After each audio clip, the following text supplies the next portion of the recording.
Welcome to Component-Based Modeling. I'm Kristen Fossbender, and I'm a technical writer at MathWorks. In this video, you will learn how to organize a Simulink model into subsystems, subsystem references, and model references. While you could also use subsystems linked to libraries, this video focuses on the types of components that you edit frequently.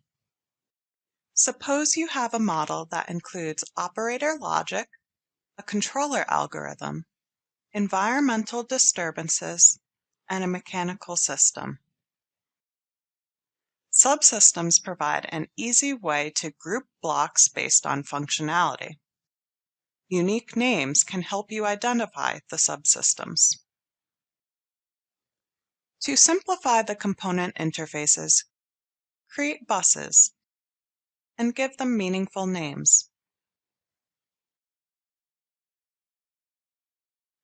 Update the model to see the bus line style. Next, let's focus on the mechanical system. The mechanical system has two identical mass spring damper systems that receive different inputs. With subsystem references, you can define the system once and reuse that definition. First, create a subsystem that represents one mass spring damper system. Then, convert the subsystem to a subsystem reference so that its contents are stored in a separate file. The subsystem file appears in the current folder. Now, a team member can develop this subsystem at the same time that you develop the model. You no longer need the second copy of the blocks. Double-click the canvas and add a subsystem reference block. When prompted, type the file name of the new subsystem file. Reconnect the lines, and with that, you've successfully defined a single source for the two subsystems. Next, let's focus on the controller. The controller is likely to grow to contain hundreds of blocks.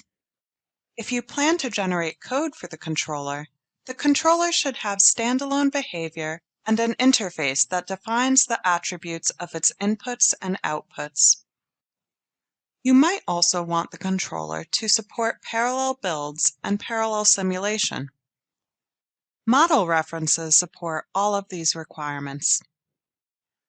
As a first step, isolate the controller's behavior by making the subsystem atomic. Then, convert the subsystem to a referenced model. The conversion completes without error or warning. A model block replaces the subsystem block. The new model file appears in the current folder. To generate standalone code for the controller, open the referenced model as a top model. Then, open Simulink Coder and generate code for the controller model.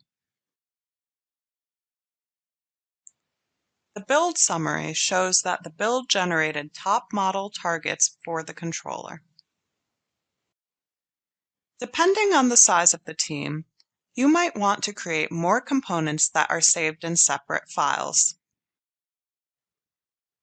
In this video, we've organized a model into subsystems, subsystem references, and model references. To decide which components to use in your models, visit the MathWorks documentation. Thank you for listening.